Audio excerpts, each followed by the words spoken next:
Live show number 4, the date 5/28/21. We are live at our home base, Ghoulish Mortal, St. Charles, 228 West Main Street. Yay. I got to get the address right because I have screwed this up multiple times.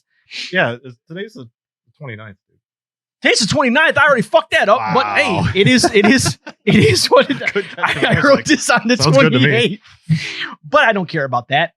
My name, Johnny. I'm 1/3 of a decent podcast. Well, now it's a quattro right now. Yeah, but we're not. No, you can't. We can't blow it. We can't blow it. Yeah, we got to work up to this. A little foreplay first. We can't just go right into it. All right, just we got to work into this. I just throw it in. But we do have a very special episode today because we have with us a bona fide, genuine director who has directed one of the great, true independent horror films of the 21st century. Went straight Chicago on that one.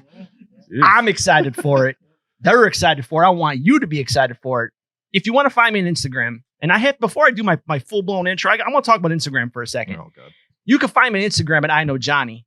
That's IKNOWJONNY. Here's the thing that got me. So I did not know that my account was private. Did anybody else know my account was private? I had no idea my account was private. I have like 184 friends. Like people keep going down, which I think I'm fucking it up somehow, but I don't really know why. So I'm like, you know what? I'm going to open it up to the masses just say, I don't know what's going to happen, right? I don't know. I've been asking for all kinds of weird pictures. I'm like, I keep joking about dick pics, but I always had a private account. So like, I knew I wasn't going to get the dick pic, right? So then all of a sudden I go live. And then all of a sudden I get like messages sent to me, like right off the bat, like just messages. And it was like Horror Girl 808. You look pretty good. Do you want to I'm like, no, I'm fine.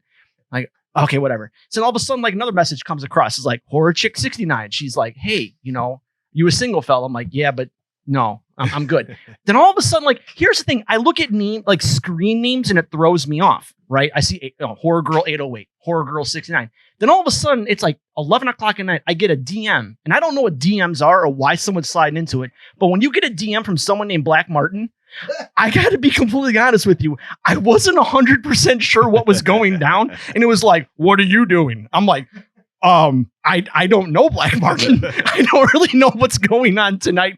I was a little worried for that. Yeah. Only to find out, because I wasn't paying attention, that is one of our friends to the show simply wishing me good luck on today's endeavor. Aww, what a good man. He's a good guy. Aww. He's a good guy. Gets me all kinds of drunk. No, yes, swipe left.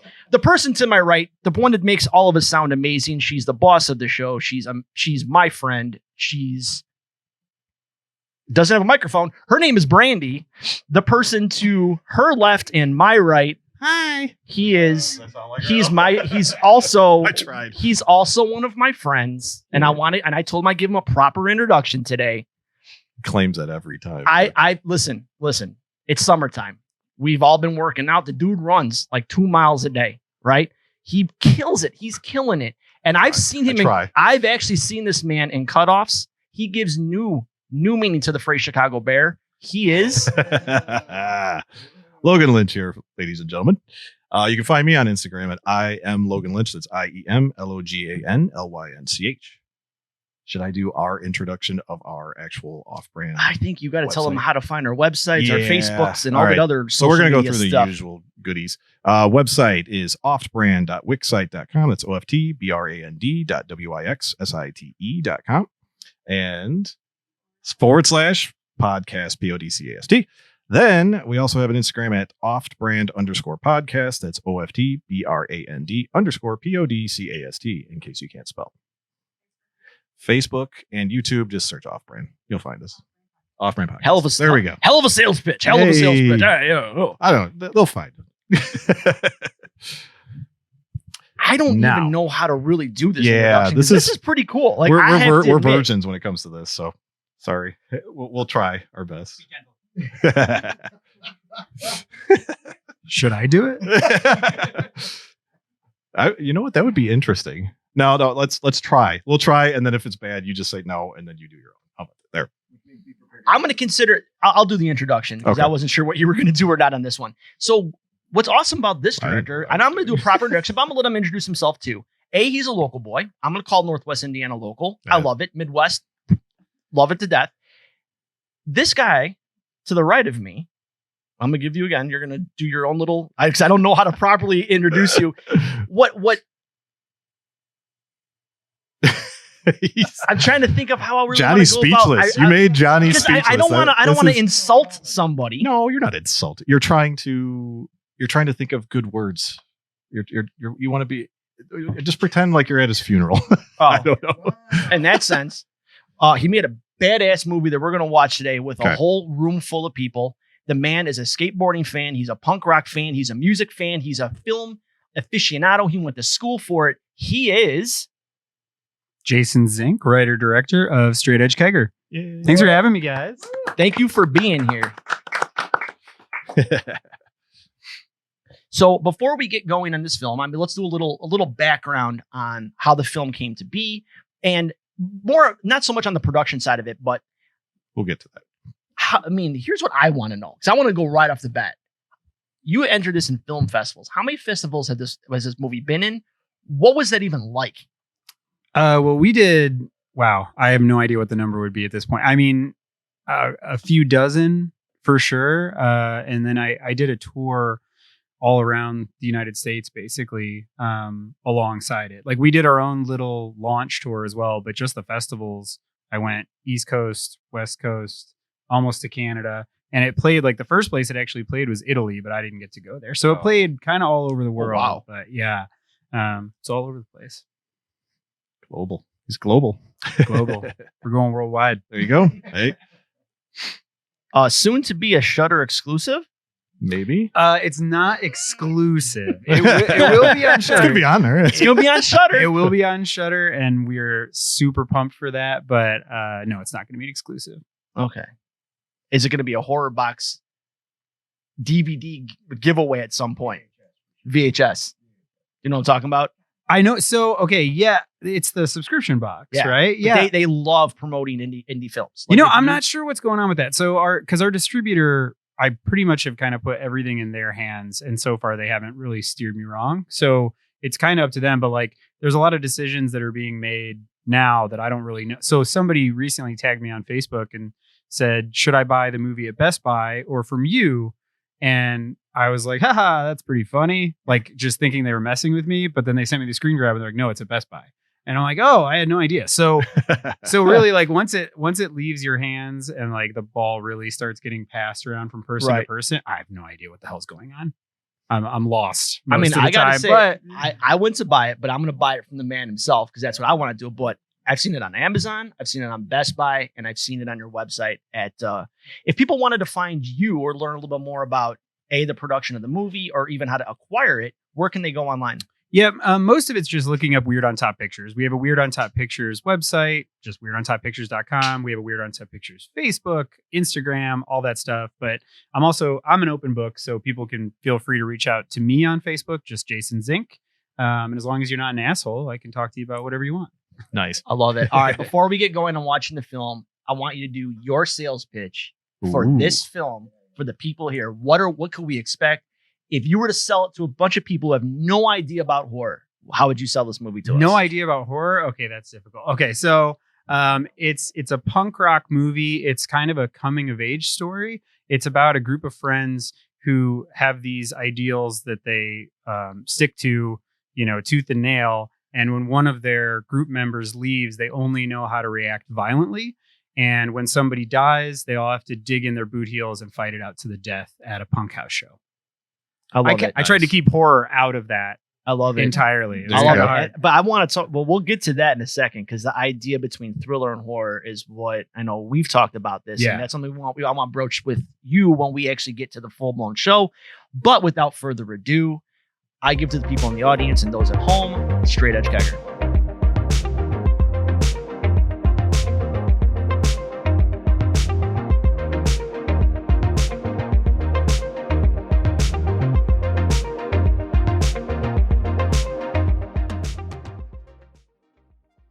All right. So, Sean, the very first shirt he's wearing has a name on it. Oh, I got this. What was the name? Nice. You are correct. Very good. What size are you? Large. Should we plug who actually made the shirts? Nice. Oh, I wish he was here now. Damn it. He usually comes with me, but he didn't want to be stuck doing the memorial tomorrow for my stepmom. Coming at you. Oh, man. Okay, I know. so He's a good since that one was so easy, we're gonna bounce around here. There was a picture with Jesus on the wall. Oh, you saw that? And it had a saying on it. Oh, I don't know which one you. There's more than one picture. Mm-hmm. It was pretty blatant. It was out there. Okay. Mm-hmm. Can you name any of the? What if you say? I have one specifically in mind. What do you say? What is it? Yes. That's the one you're saying. That was it. That was the one. Could you see the one that looks like Nicolas Cage and it says Con Air?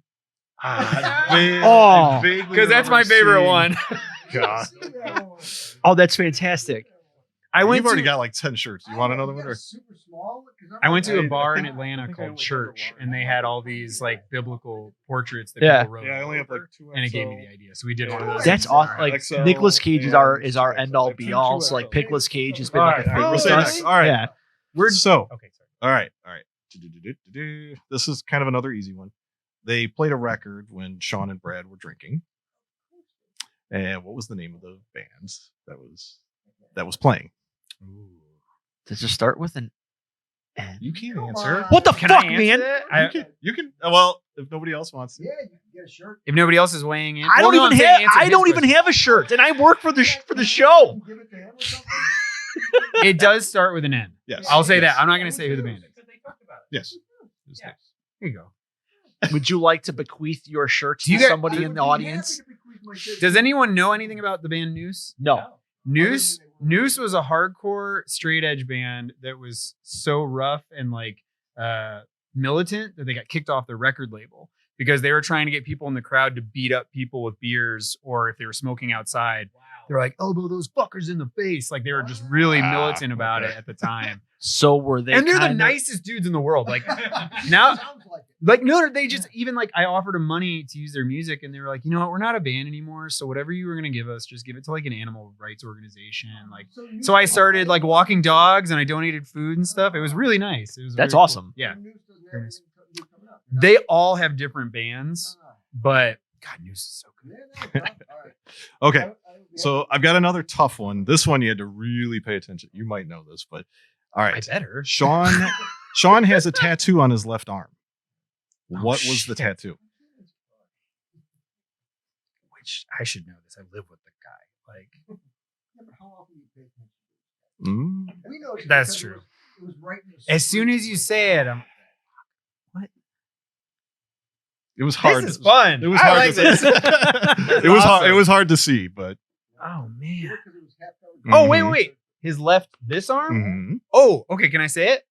Nobody else knows. Go for it. Maximum Overdrive. Correct.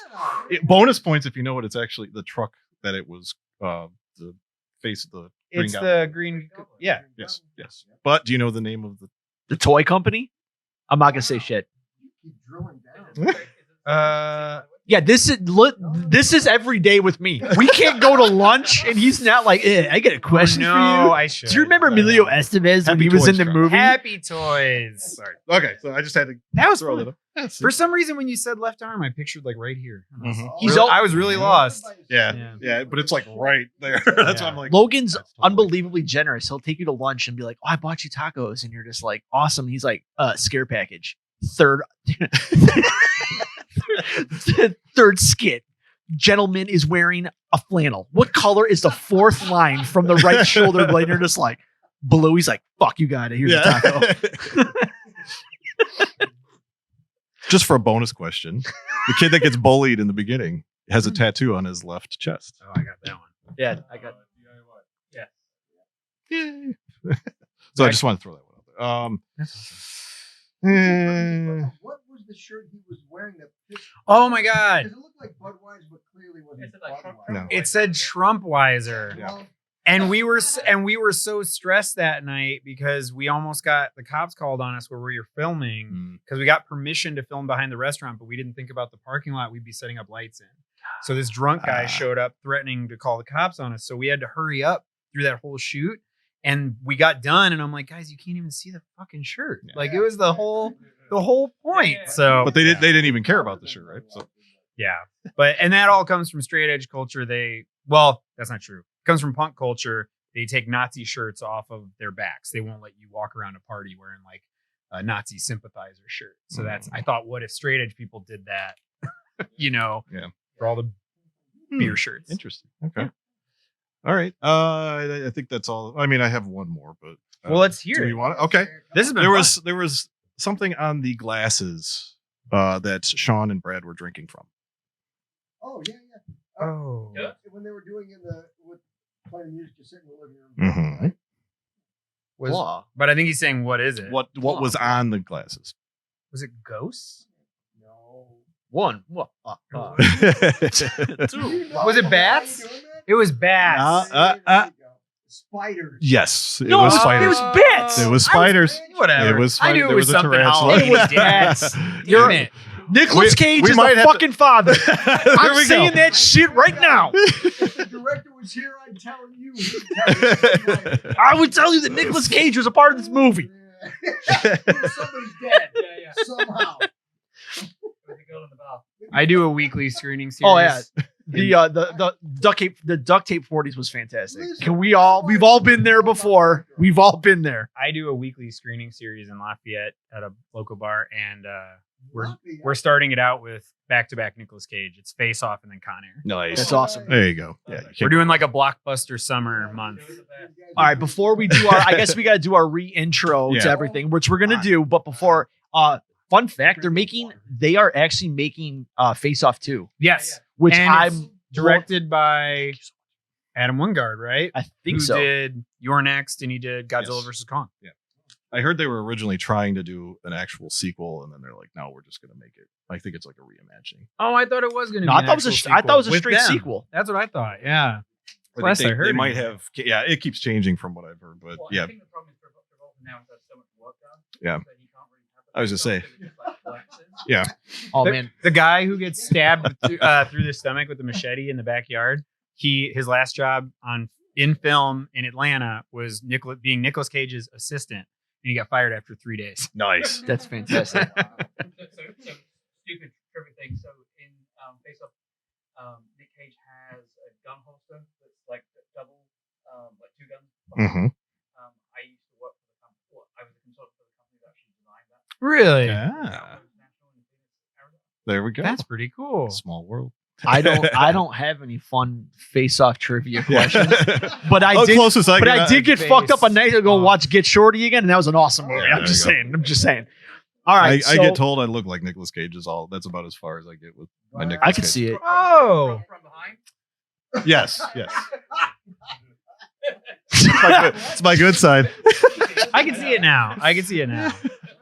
All right, so we should probably do another reintroduction of Yes. ourselves, and then we're gonna go from there. So, I'm not sure how to. You know what, man? Why don't you? Why don't you do the cold opening here? Since I'm always the one that has to come up with You this shit talk on the the fly. most, so that's why. I know that. It's what I do. All right, fine. There you We go. are See? so in 5, 4, 3. We are here live, Ghoulish Mortals, 222222223, Oh, 233. Two, that fucking bourbon's kicking in, my friend. Wow. It's kicking in. You know what? Google search it. Ghoulish Mortals, Chicago, St. Charles, Illinois. But we are here, fourth show live. We are here with director Jason Zink. We just got done watching Straight Edge Kegger. It is a unique horror film, to say the least. Lot to discuss. A lot of insights I want to get from him. But before we get to that, my name is Johnny. I am one of the co-hosts of this amazing podcast. I'm 1/3 co-host, 1/16 owner. I don't know. I'm 17/8 of the 17/8 of the whatever. You know what? Math has never been my fucking thing. All right. But if you want to find me on Instagram, you can find me at I Know Johnny. That's IKNOWJONNY. The person to my right is my co-host. His name is Logan. I'm going to let him do his proper introduction. I don't Jump over. I don't have. We're going to listen.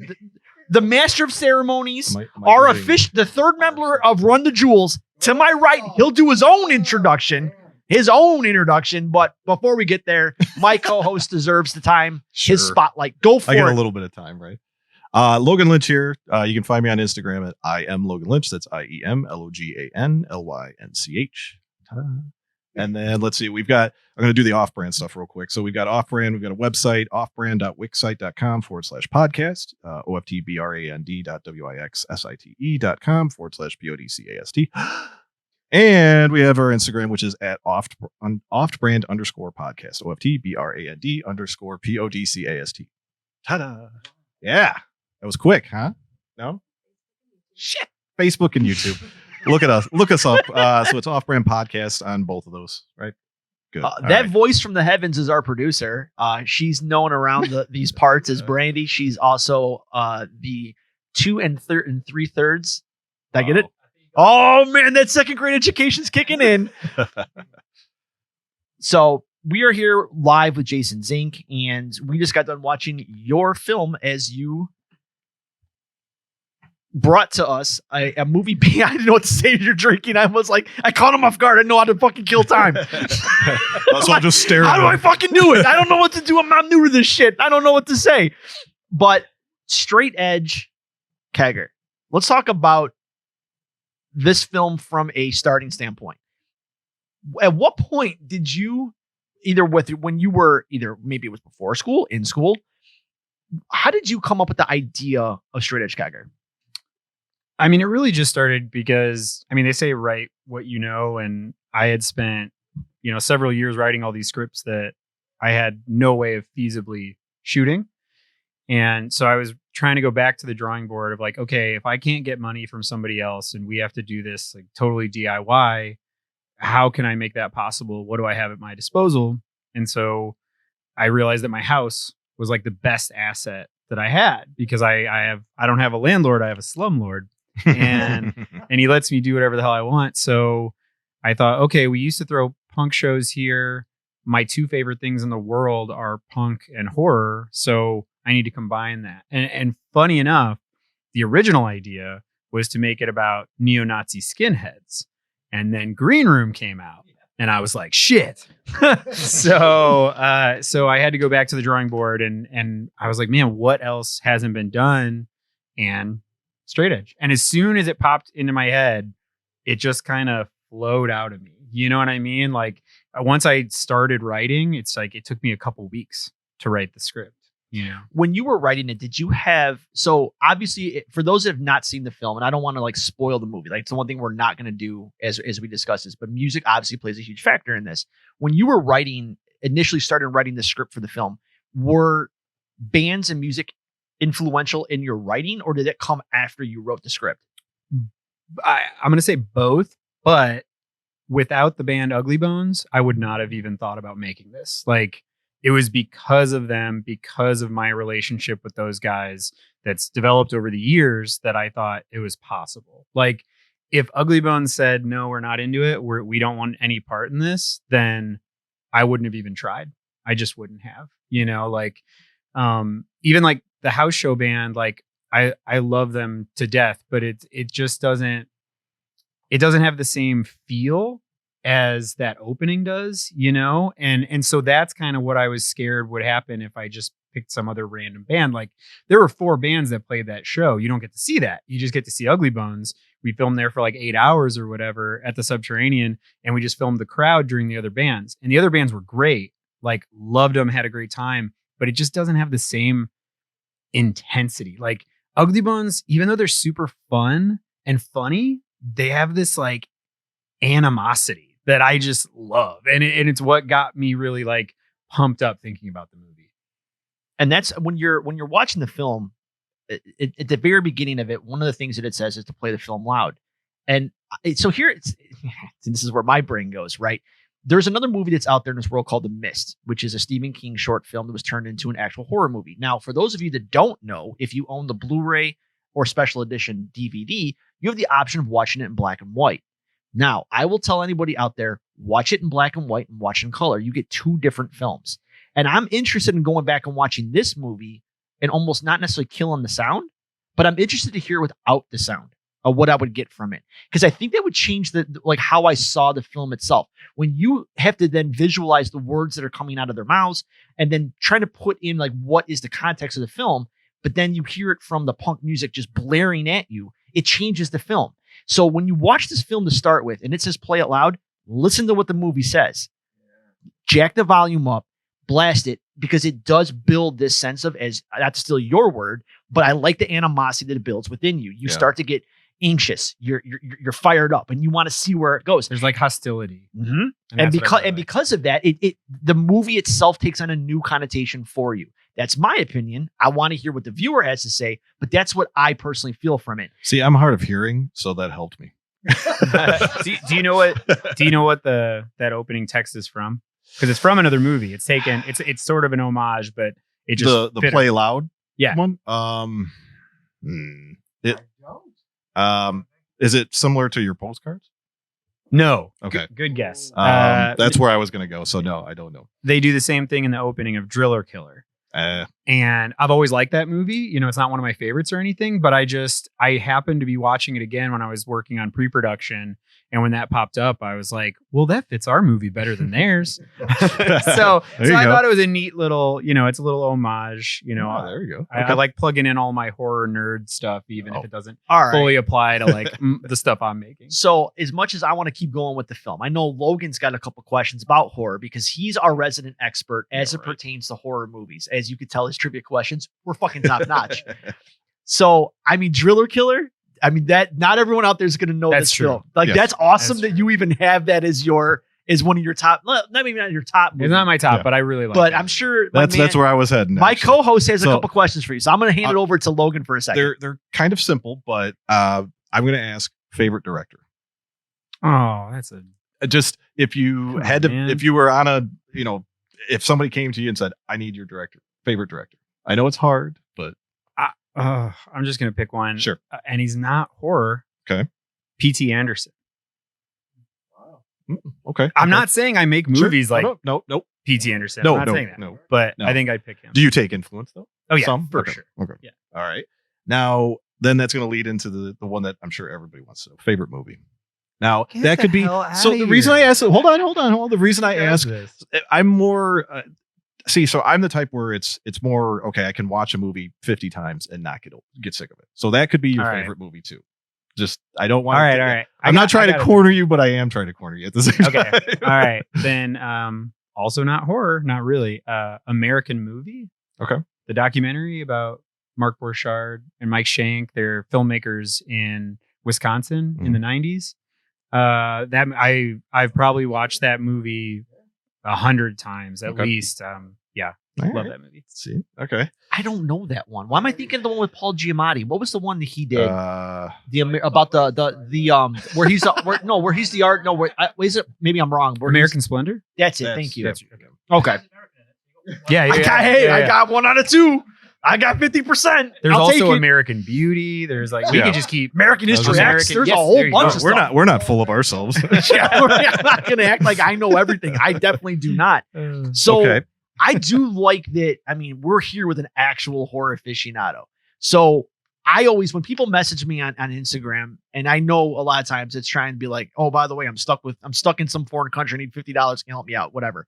But I usually respond when someone sends me a message. And I used to respond with like, okay, cool. It's Halloween. What are your 3 movies you're putting on for the night? And the thing about this, and I think this is why I love this question. I'm not saying it has to be a Halloween movie about Halloween. I'm saying it's Halloween night. You're sitting with your friends. You might be drinking. You might not be. You might be with your family. What are your movies? Halloween night. What are you going to watch to get in the mood of the festivities? 3 of them? You know what? I don't want to sit there and say pick just 3. What would your movie watching experience be on Halloween night? I mean, it changes every year, but I'd say heavy rotation, original Halloween. That's a given. Man after my own Trick or Treat. Nice. Okay. You just hit 2 out of the 3 faves up here. So. Okay. Michael Dougherty's like my dude right now. That's I love Trick or Treat. I thought was underrated. Now it's finally getting its due props. Like I loved that movie, and I love the story of it. By the way, we did a podcast on it. Please check out Off-Brand and watch one of our original takes on. It's one of the cursed podcasts because we failed on that one 3 fucking times. But it's an awesome. But it was an awesome podcast. Sorry, I interrupted. No, you're good. And this one, it's hard to convince people to watch every time. But Ernest Scared Stupid. Yes. Yes. Eartha- I grew up with it. with Eartha Kitt. Oh yeah, it's one of the things. It's like one of my gateway drugs All right. Yes. to get into horror. You know, Yes. when I was a kid and I didn't like have all these other films at my disposal, like that's how I got into it. I just had this conversation with a fan, and I asked the same question. She gave me a movie that I thought was awesome. It's one of my favorites of my childhood, which is Matinee, right? Matinee, right? John Goodman is in it. Lisa Jaku, or the chick from no, Mrs. Doubtfire, the daughter of Mrs. Doubtfire. I think she's in it. Yeah. But anyways, she said Ernest Goes to Camp is one of her all-time favorite movies. And she was like embarrassed to say it, but I'm like, whoa. Jim Varney is an amazing comedic actor. Almost to the point of underrated as a comedic actor. A great physical comedian. And I love physical comedians. Michael Richards on Seinfeld, douchebag as a human being, amazing physical comedian. I'll always take that guy, or anybody that can make you laugh without having to use words. They can use physical presence. And I thought, Ernest P. Worrell, can you get any better than Ernest P. Worrell? And then Eartha Kitt in Ernest There to Scoop It, I'll take it.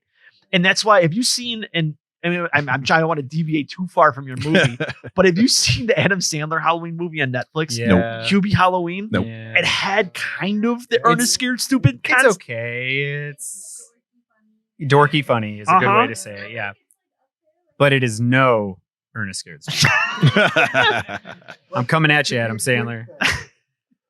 Yeah, but it's worth a watch, especially if you have kids, which I do not. So I think that a part of it for us was like, okay, if I was watching this with my nephews or something, Right. we'd be having a great time. But instead, I watched it with my girlfriend, and we're like, what the hell are we doing? What are we doing?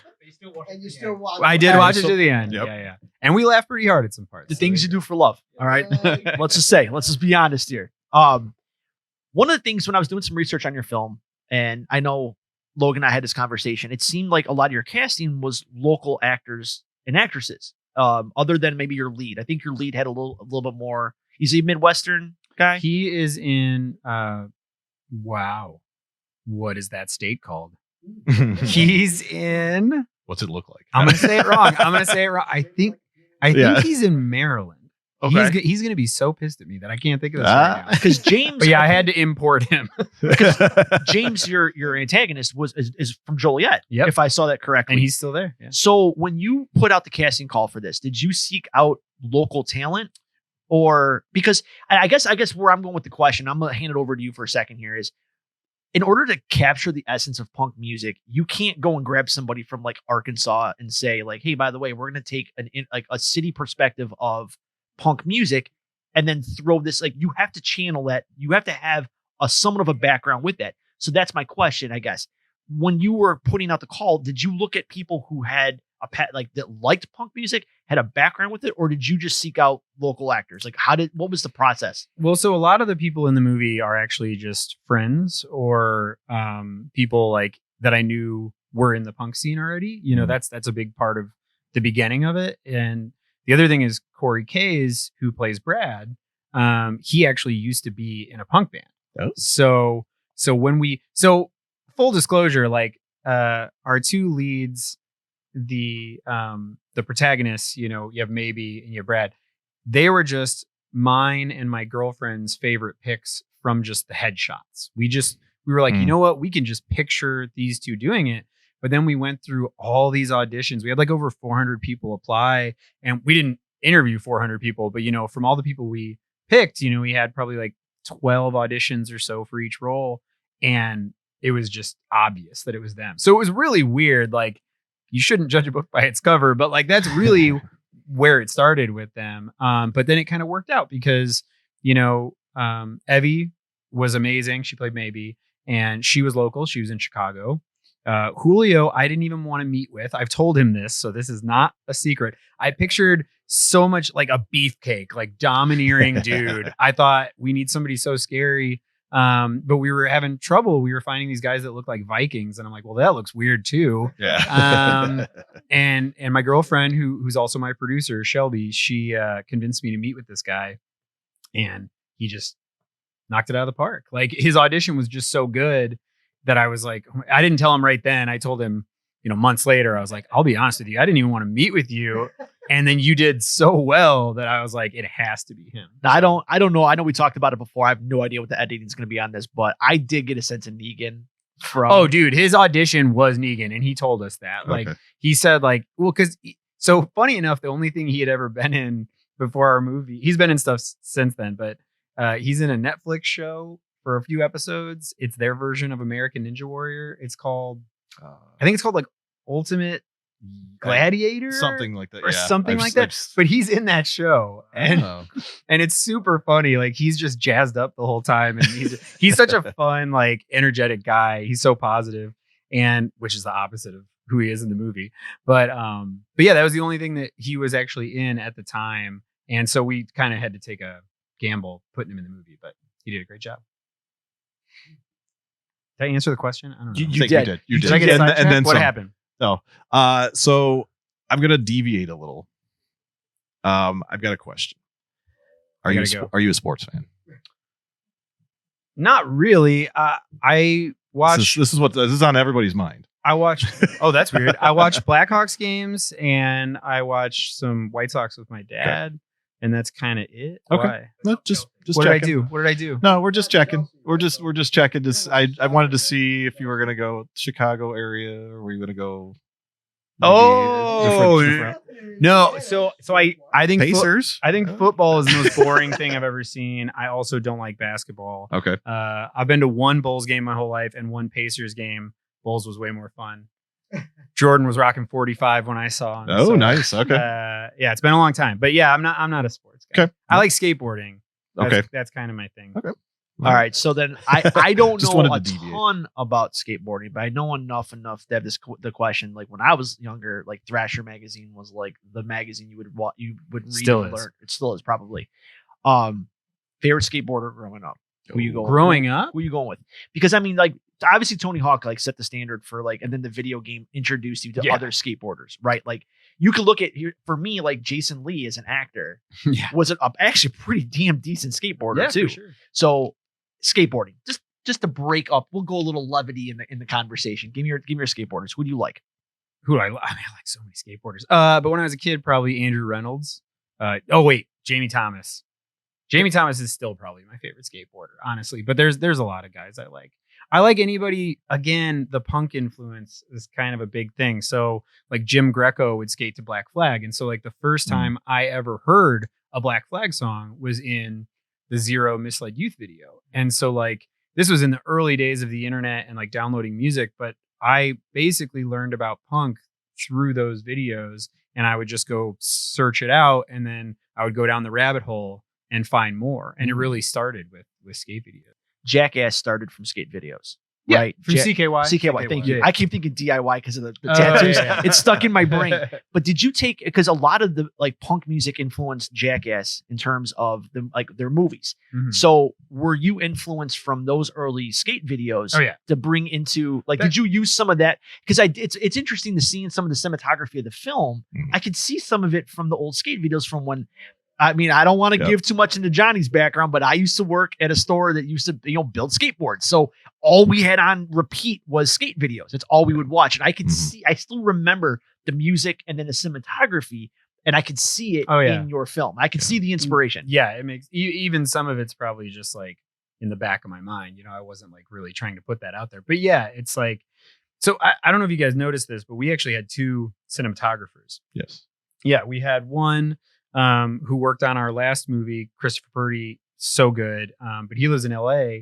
And so I knew I could only get him in for a certain amount of time. So he was in for 11 days for principal photography. And then we had to do pickup shoots. And I had my buddy, Elliot Abel, out of Chicago, who I grew up with. He was like camera B. And then he kind of took over as cinematographer when Chris had to go back to LA. And it's awesome that they were able to match it up to the point where I don't think anybody would ever notice. But when I watch it, I can tell that there's two very different styles.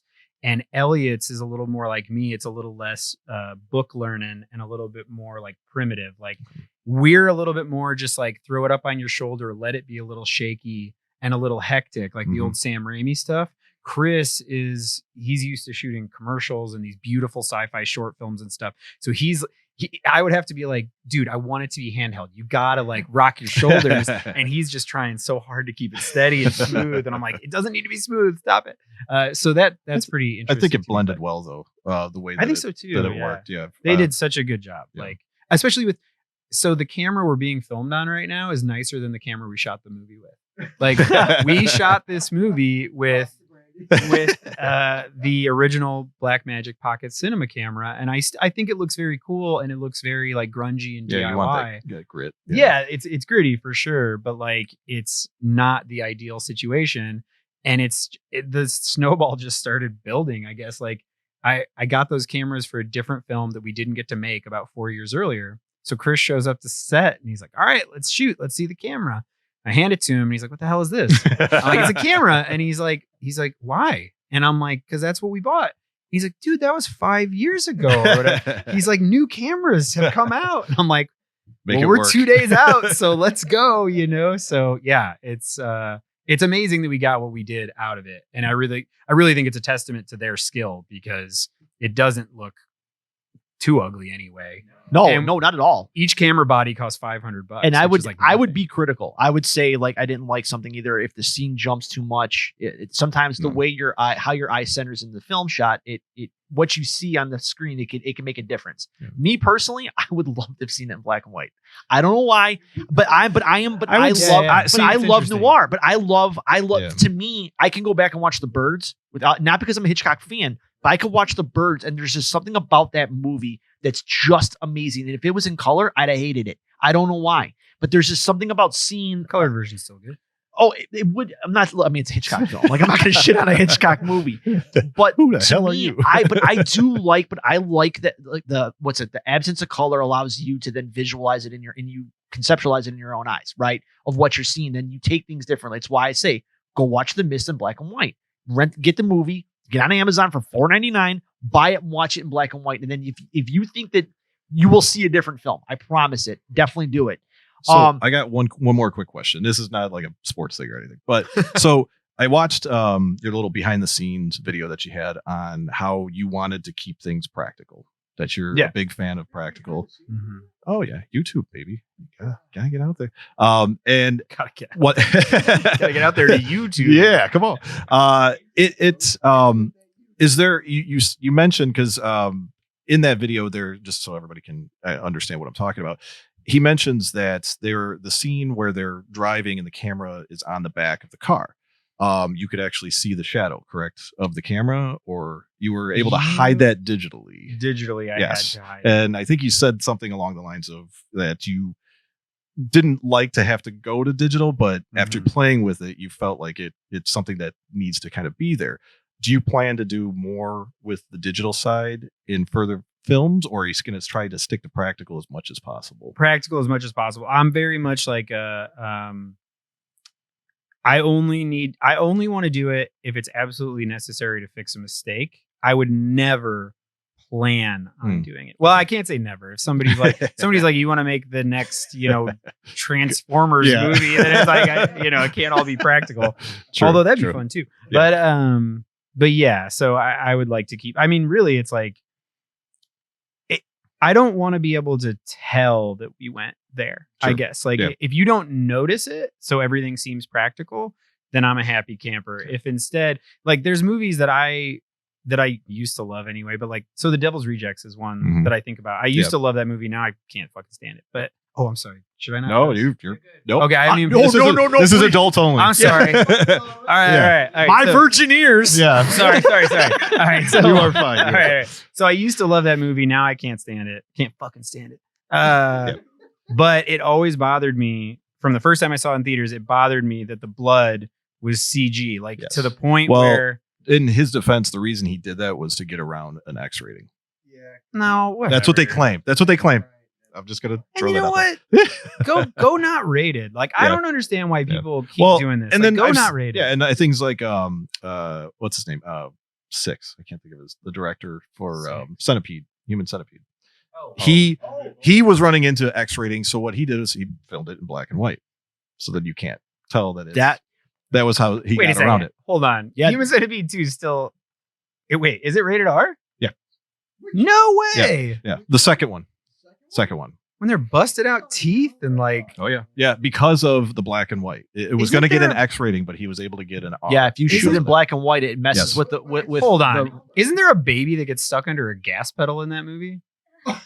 I believe so. How does the redness of the blood it matter more than that? This is a ratings board that's probably been around for God knows how many years. So they, to them. Have you ever watched This Film Is Not Yet Rated? No, I have. Oh, it's a very cool documentary. Oh wait, I take that back.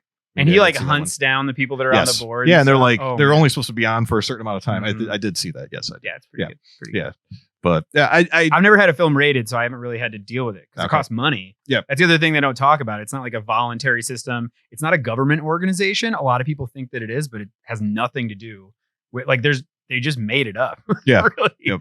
And it's really just you feel like you have to do it because it'll get you more viewers and that's you have kinda to it, pay so. to get it rated. Oh yeah, thousands of dollars. I learned something new today. I did not know. So when you're seeing like an independent film that says not rated, a lot it's of times because- it's not even because it would be rated X or NC-17. It's just because they don't want to spend the money, including myself.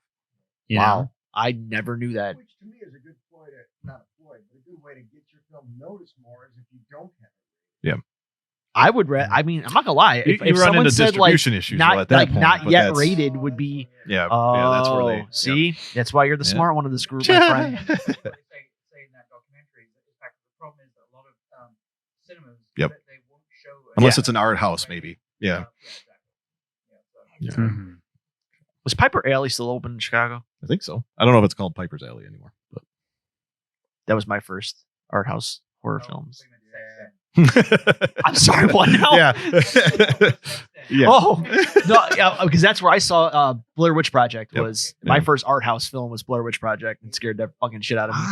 Yeah. I still love I'm that. in the minority on that. Well, wait, all three of us like it. I love that movie. Okay. Oh, There we go. absolutely. Oh God, yeah. That's it. I have not that movie. I literally saw it when it was probably the same time as him. Yep. 16 theaters, and so there wasn't like all the hype about it. And so I just went and saw it, and I literally was getting like heart palpitations and shit at the end of it. And I thought, oh, that was just a fluke thing. So I went and saw it again a couple weeks later when it was nationwide, and same thing. And I was like, are you kidding me? Like I don't ever get. So we talked about this on one of our very first podcasts Yep. about like what movies scared the shit out of us. Well, Blair, big time. Blair Witch did me in, right? Because I was in high school when it came out, but this was like the first viral film where you saw it through like word of mouth. People were like, "Oh, there's this movie coming out. You need to go and see it." So I had to go to Chicago to see it at a place called Piper's Alley, which was an art house place. When you walked in, and they were fucking genius with it. You walk in, there's a guy there, and he's got a disclosure, and he's like, "Hey, by the way, just so you know, we're going to show you a documentary based on the film." Then then we're going to do questions and answers. Would you be open to this? And I was like, sure. 15-year-old Jason or 16, whatever age I was at the time, I'm like, absolutely.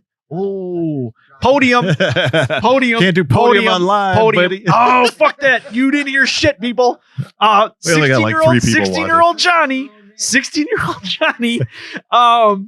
So I'm watching this movie and they bring it out. It's the Legend of the Blair Witch, which is the movie that came out after it, but they played it beforehand. So you're watching this movie thinking this shit's real, right? So you're sitting there and it's like, oh, you're watching this movie. Then all of a sudden it goes into the documentary. And when that dude was standing in the corner, I thought I just saw someone Whoa, get that killed. was spoilers. Whatever. I don't give a shit. When I saw it, I came home and I slept with the lights on. And my old man in Italian is like, what the fuck is wrong? I'm like, get the fuck away from me, Dad. All Like, right. this movie So I scared the gotta ask shit though, out of me. what didn't you like about it? Was it the shaky cam? It was nothing. There was Everything. nothing Okay. to it. So I had friends who said the exact same thing. but- Made up but- fear, yeah. I get that, and that's okay. Yeah. But made up fear did not scare me at Okay. all. Now, the one thing that my friends, they used to fight me on this. Like, so I had some friends that fought me on it until I told them this. They said, how was Josh screaming in the woods? All right.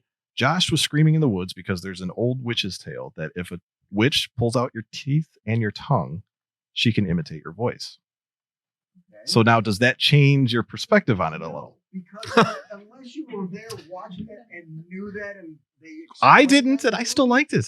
But that's just it. At that point, you're just like, well, he's just yelling in the woods. All right. Okay. All right. You know what? Listen, we're going to fight on this at some point. But let me I ask think this- we need to have a let me special ask podcast Jason, on this let me one. ask Jason a Yes. question. Okay. Yeah. So Blair Witch, and I'm not afraid to say what the movie that actually scared me. And that's actually, I could say Blair Witch, between Poltergeist and Blair Witch, that got me into horror. I'm going to be very honest. Poltergeist probably more so than Blair Witch. But I mean, Poltergeist is my end all be all of a lot of reasons. Halloween.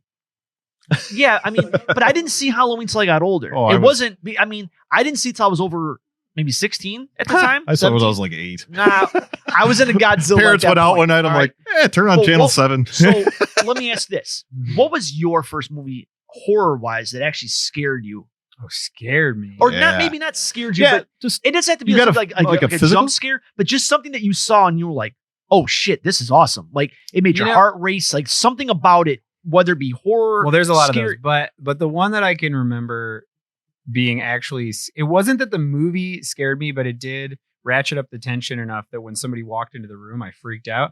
It was actually Scream. okay. Really? Yeah. Wow. Yeah. Okay. Now I watch that, and I mean, there's nothing Yeah. scary about it. It's just a fun, really awesome horror movie. But at the time, yeah, that's the first one, and I was obsessed with it. My mom would always. So I asked for the movie for Christmas, and she bought it for me on VHS. But I kept asking her to rent it, and so she didn't want to keep spending the money and going to the video store. So she kept unwrapping the gift and putting it into like a plastic case, and like, here you go, it's the rental. Oh, nice. And then wrapping it again. Smart. But I kept asking so many times. She finally just gave it to me early. She's like, I've rented this 9 times for you. So. Nice. So, okay. So let's get back to your film. So we kind of went off topic then there, but Yeah, welcome to the Blair Witch Podcast. yes, there you go. So the masks in the movie. Yeah. Now, I was getting certain vibes, but I would prefer you. I don't know if you had certain inspirations for them. If you could elaborate a little more. Well, so the whole idea, and I'm glad you're asking about this. So because some people are confused, but the whole idea is that it's just whatever they had laying around. Okay.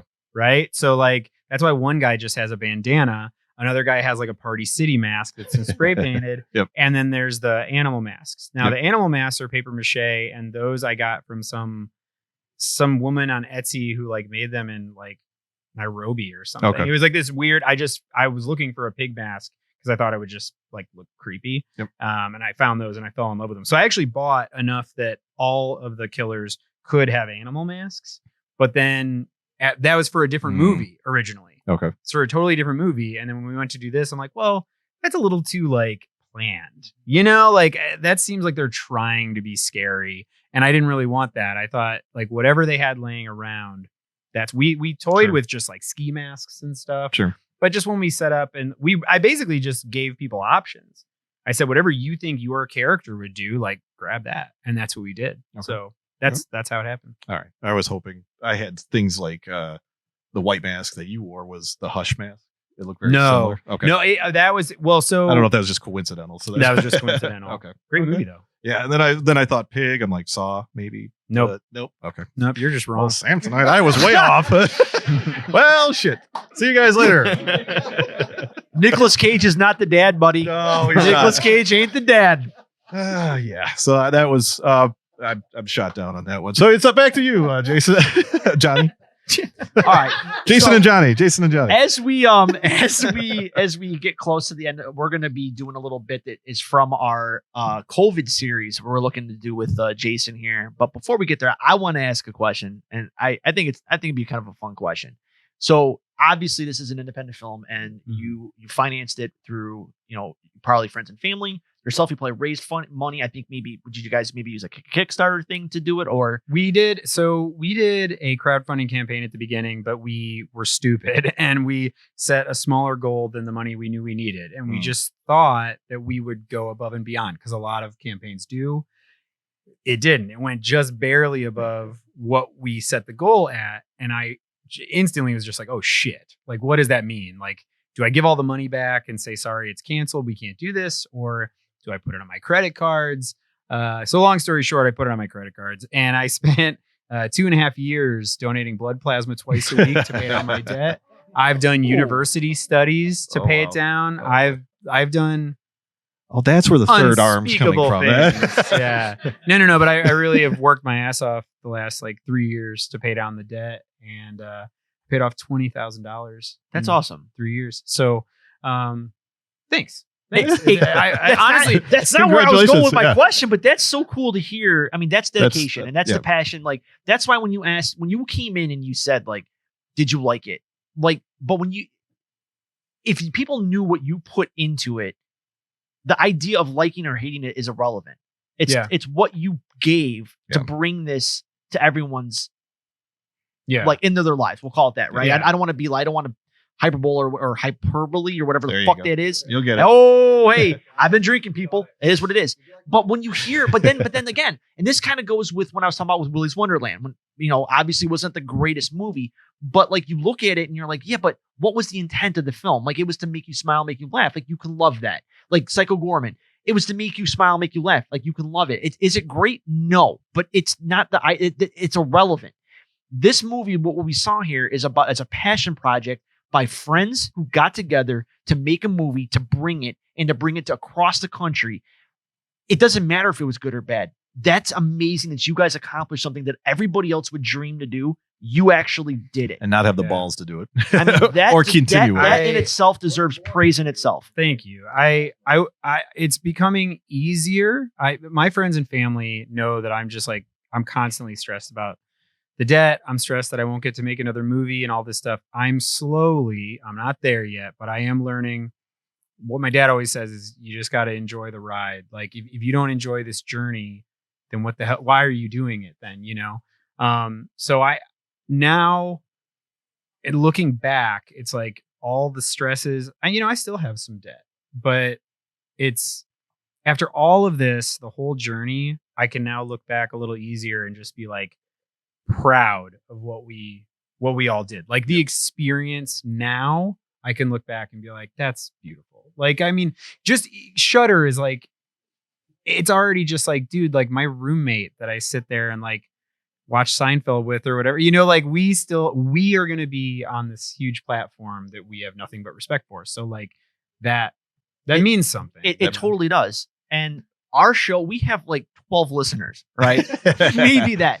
But here's the thing. And there's everybody here. Right. But here's the thing though that got me. Like, again, like there's little bits and pieces of our show that make me like smile and go like, oh, I don't care if I have 1,000 fans, 20,000 fans. I have enough people that enjoy what I do to make me do it on a day-to-day basis. Well, and you got to enjoy it yourself too. But I won't lie. When I went on iTunes, I have Apple TV, right? And then inadvertently, I didn't realize there was a podcast app. So I saw it and I was like, oh, cool, there's a podcast. And I click it and what pops up but my own podcast. And I'm sitting there going, that's fucking cool as shit. Yeah. Like, so for you to one day, and it's going to happen, and I look forward to it because I'll probably even message you. When you go to Shudder and you log in and you see your movie that you did on there, everybody else can suck a dick. You did something that everybody dreams to do. Looks and you like did it. he made So it. you know what?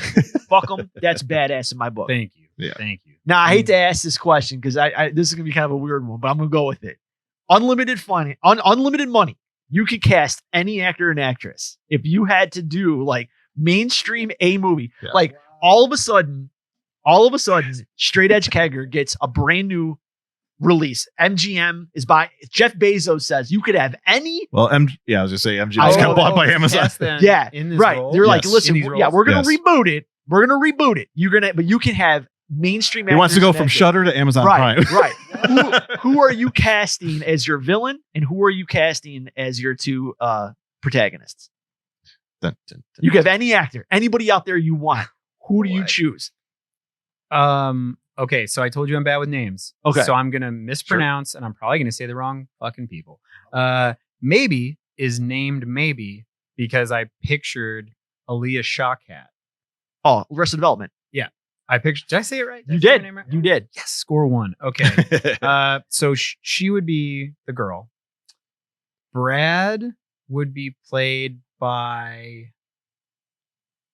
Oh God, I don't know. This is Making him tough. think. Yeah. This is tough. Most of my questions are like, do you think that person's hot?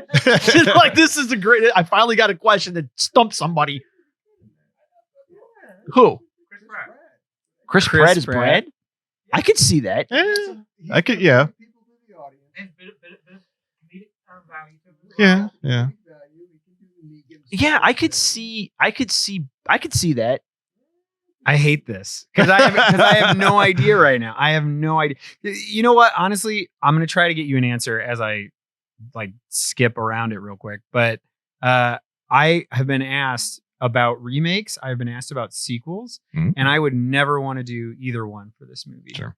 I just wouldn't. It was more like that. I would love to have somebody else pay me for the rights and then go fuck it up with a sequel that's terrible. I would love to have that experience of watching somebody else bastardize it. I would love that so much. All right, They're going to call it curved boundary. Cast for me because I have no idea. I'm gonna cast a villain. They're going to call it curved boundary. I'm gonna Kegger. cast James. Well, hold on. So villain, this can't be him. But what I originally pictured was Russell Crowe in the movie Ooh. Romper Stomper. Okay. Okay. That's what I wanted basically, and then instead I got Julio, who was also amazing. But He did. I actually really liked him. My villain, Sam Rockwell. I want you to think of him from a bad, but therein lies the point, right? He's got to have a unique personality, and he's got to be something he can't be overly like you said, like he can't be like a Viking that's jacked up.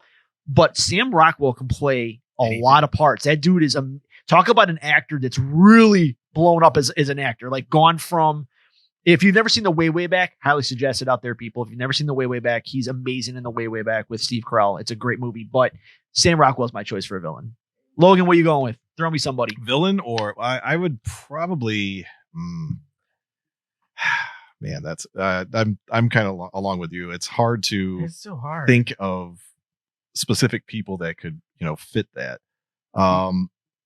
You know who somebody I really like that I might say for Brad? This is weird, but Joseph Gordon-Levitt. Yeah, I could see that. Yep, Yeah, I totally can could see see that. Yeah. Yeah, I agree with that one. I like that one. Stop asking hard questions. Well, this is a segue. That's the point. So That's this the is a whole point. segue into our final bit, which is one of my favorite things. We're bringing this back. We got a lot of feedback from our fans, the small amount of them, but we did. When during COVID, We listen. we did off the cuff, and when we did off the cuff, we would end our show with basically an Ask Me Anything style format of questions that Brandy would write down for us, and she would ask us some of the most outlandish shit I've ever been asked. So we're gonna take the next few minutes, and we are going to answer Brandy's questions. I'm going to pass the mic over. I just have a series of Would You Rathers. We started this during COVID, as Johnny did say. The fun of it was what came out of it. So all the inside jokes that that came out of it. So we wanted to start this back up. I'm only going to do 5 out of the 10 that I wrote because honestly, the other 5 are pretty crappy. I want to hear those. All right. Well, then we'll do 10. All right. Would you rather be able to learn skills like in the Matrix? So being able to download skills, or would you rather be invincible? Is this for everyone to answer? Oh yeah, or we go down the line. We all feed into this one. So you're up first. Man, I think Matrix. Yeah. Because you can learn to be invincible. Right. I was gonna say. Whoa. That's not true. Whoa. Because technically nobody's invisible in the we're going to get into a Matrix podcast. That's what's happening. Wait, did we say invisible or invincible? Vince. Okay, first off, you boy. only can learn skills like Keanu Reeves is like, I learned Kung Fu. But you can't learn to be a fucking badass. Like you can't be, because invincible's like a superhero trait. You can't download mutant attributes. like flying, although he can fly. Yeah, That's true. you can't Because he was the one. because you can't reach inside of people and restart their hearts. No, I'm going invincible. Going invincible. I'm going invincible. The only thing I would do if I was able to download an attribute, I'm not going to lie, I'd be on Pornhub. So what I'm saying, come on, let's be honest. There's like 45 filters that can help me in my life in real attributes. I'm not going to sit there and be like, I want to learn how to Kung Fu fight. I'm sitting there like, filters 1 through 100. Like, I want that shit. Okay. That's what I want. I want to be Black Martin. That's what I'm saying. Everybody does. I would prefer the downloading just because I would be able to handle things better than if I was invincible. It would just eventually get very boring. I feel like. Yeah, I just feel like you could make it more interesting. instantly experience things and be stoked. I could be like, I wish I could play piano. Oh yeah. There you go. Like that's instead if you're invincible, you just have to spend years playing piano. That sucks. Well, actually, being invincible doesn't necessarily mean you don't grow old. True. Oh, that's so then true. that's even more of a And reason to want to be it able to could- do stuff oh. faster. I don't know if I'd even want to be Or like it could a be like piano it could player. be like a death becomes her situation. Yeah. That's true. Like I think Yeah. I would just You've do got holes I in think you. I would just do like randomly weird shit. Like I wouldn't even be a superhero. Yeah, right? Like I'm invincible, right? Like I would just like randomly like walk out and like get hit by a bus. And then like I'd lay down and people like run up to you like, and I'd pop up and be like, I'm okay. And they'd like, what the fuck just happened? Like I'd scare the shit out of people for no rhyme or reason. Right? If you could be unharmed, then that's different. But I think if instead you just have to keep living and you could have like a I hole guess- Yeah.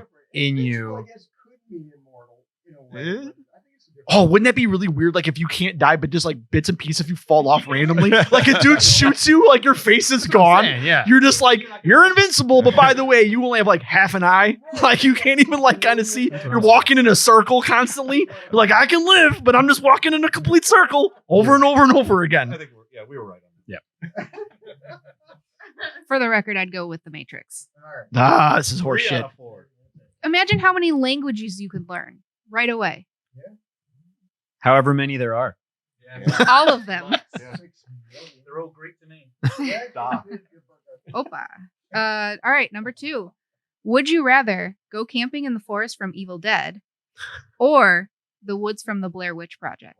Oh, There we go. Well, which, 'cause it's fake. Game on. Oh, damn. Oh my god. Wow. Theoretically. You go. You're the man of the hour. You go first. I mean, Evil Dead just gets me more excited. Yeah. I want to be raped by a tree. Well, it's not really that, but I want to be Ash. Yeah. Oh, yeah. Okay. I mean, if I could be Ash, then like that beats any of the D-bags. And I mean, I love Blair Witch, don't get me wrong, but who cares about any of those characters? Like, But I have to be. But then if I'm in the forest from the Blur or from Evil Dead, I have to admit I'm from Michigan. Is that a thing? Like, wait, can we? No, you know what? Fuck it. I stand by my point. Give me the Blair Witch Forest. I would probably go. I'd probably go Blair Witch, just because it's, to me, that's just a ghost, and I feel like the demon side of Evil Dead would probably scare the shit out of me more. Or I could probably handle the Blair Witch a little more, but Because it's nothing. Although It's one takes place at So night. have you, and have like you one's seen in the the daytime. what if I guess they're one of the theories for it is that Josh and shit, I forgot the other guy's name, Mike. Josh and Mike originally brought her out there to kill her. Take that, You got a video on that? rewatch it. Yeah.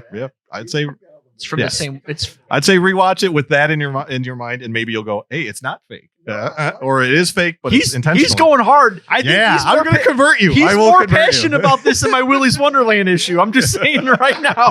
No, we proved yours with it too. Mine was awful. To give you a little background, we watched Willy's Wonderland, and the guy looked nothing like Nicolas Cage. This is But in the horseshit. very beginning, the dad and the mom are running around Horse or whatever. Shit. He had a theory that the dad was Nicolas Cage and he came back. So thankfully, we were able to bring it back up on the screen, and the guy looked nothing like. So we do nothing but give him shit about the fact that he's like, it's kind of. He I'm just put on some weight. Sticking by my guns on this one. Have you seen it? Have you seen No. it? Oh, I know what it is, but I haven't seen it. You need to. Okay. it's up your alley. All right. If you could be gifted any of these 2 items that you could not give away, would you rather be gifted Annabelle from The Conjuring or Chucky from Child's Play? Am I first again? Am I always first now? You're always first. Oh, okay. Chucky for sure. Chucky. I mean, yeah. Oh, yeah. First off, I want to see if I could kick his ass because everybody has always said, like, no, he's like this psychotic, like he's gonna just jump on you, go crazy. And I'm like, what? I really feel like I can Just punt him across the I room. feel like I can just repeatedly kick him, and just be fine. I think, right? I mean, my brain went polar opposite. I'm sitting there like, I feel like I could have a drink with Chucky and be like, let's go fuck some shit up. But then I turn around to Annabelle Okay. and I'd be like, oh crap, it's tea time. And then I'm like, how's your day? Like my whole life, like I would just end up like being married to her for some rhyme or reason. Well, you also So- say you're gonna go fuck shit up with Chucky, but that means murder people. Yeah. Like, Yeah. that's all he You're wants to literally do. painting the town red. I listen, I'm not saying yea or nay that I'm going to commit So here, atrocities. wait, I got a question to add to that. Is it the actual Annabelle or is it the movie version? There's the Yeah, that's original true. Annabelle is That's true. The original Annabelle doll is actually like a They're both Raggedy dumb. Ann I'm not a doll. Conjuring It's just a fan. yeah. so I stayed. I don't remember the name of the doll, but there's another one that's down in Key West. Robert, Oh, yes. I stayed Oh, at you're on that. top of that one. I stayed at the B&B like 2.5 years ago with Robert, and that was wild. Like you have to like follow the rules of the house. Like when you walk in, like they tell you like you can't turn your lights off, and if you do anything, you have to ask for permission. So there's an attic where he's at, and it's a thing. It's kind of crazy. The best part to this is a true story, or I'm not even. I wish I could make this up. I had no idea it was his house. I just found the cheapest fucking B&B on for Key West. That's how 'Cause horror I had movies to- start. I had to go to Have you learned I had to go to a wedding. So I was like, fuck, they're all so expensive. I'm like, oh, look at this one's like $60 a night. Done. I go to check in. The guy's like, are you aware what this place is? I'm like, no. He's like, it's Robert the Doll. I'm like, fuck. I'm like, this is so my life. So my life. But yeah, I would be I'd probably be BFF with Chucky. Annabelle and I would be in a really horrible relationship. I just feel like we would just be complicated constantly online. I would go Chucky as well, mostly for the same reason that I just to see. I give him shit, see if he comes back. Rip off a leg and then wait for him to come get you. And, He listens to White Zombie, so like we have that in common. There you go. There you go. That's cool. Plus, it's a voice of Brad Dourif, like, Oh, right? yeah, yeah, amazing. You That's can't beat Amazing. All right. We got number 4. Would you rather open a bag of chips in a quiet place or Good question. unload the dishwasher in Jurassic Park? Oh man, Jurassic Park. Jurassic Park for sure. but the raptor is there, right? Like, I mean, it. Well, but I mean, like, I know, but like, Is his eye in the window there? think about how many noises they're making all over that movie, and there's not raptors everywhere. Like, you know what I mean? But a quiet place, like any noise you make, it's true. those terrifying Why would things. you be concerned with emptying the dishwasher if you're being chased by a raptor? Because there's a knife in there. Oh, I you know. might need it. Yeah. It's gotta be clean. And then you can throw him like his guy did. You just throw it at the. Be prepared for the dinner service later. True. Yeah. I wonder what Okay, raptor meat tastes like. Spared no expense. Not to deviate, but that dessert cart in Jurassic Park was fucking top notch, right? It was like every pie known to mankind. If I was gonna go out, if I was gonna be the first Italian eaten by a T-Rex, I'm not gonna lie to you. Give me some coconut cream right there. I'm good to go. Just let me be in all of my little fat little splendor. Be like, look over the corner. I'm like, oh god damn, it's a T-Rex. Coconut cream right now. Let's go. Give it to me. Just eating it as it happens. Okay. Now, I mean, if I got taken out by a Triceratops, we both know how that's so gonna go. We can I don't know if I want to go out that way. we can add in there. Are you still invincible then? Oh, Invincible in the And movie of Jurassic Park. I'll take that over being in Michigan for Evil Dead. I'm just saying for all my fans out there in Michigan. I'm go going fuck yourselves. Jurassic Park. I think Go that would fuck be yourselves. fun. I'll take the dishes out at Jurassic Park. It's a good question. I love that question. That was great. All right. Would you rather play with a Ouija board in a haunted house or spend the weekend in a haunted asylum? Oh man. Weekend in a haunted asylum. 100%. You go first. Well, I'm last, but haunted asylum. Yeah, I'll take it. I mean, fuck. If it's an actual haunted house and you're just with the Ouija board and you're just like, am I gonna die? It's like, yes. Like you just pull it back to center. Like, whoa. I didn't ask it fast. I'm like, no, stop going to the yes. Like, just let me ask the question. At least in the asylum, I have a fucking God-given chance I can outrun Casper. But if I'm asking and it's like, Johnny, you're gonna die tonight, and it's like, how am I gonna die? It's like, you're gonna give diarrhea poops. I'm like, fuck, I don't want to go out that way. But I'll take the asylum any day of the week. At least then I got a 23% chance of living that night out. That haunted house, I know what's going to happen. It's going to keep telling me. Asylum. Simple.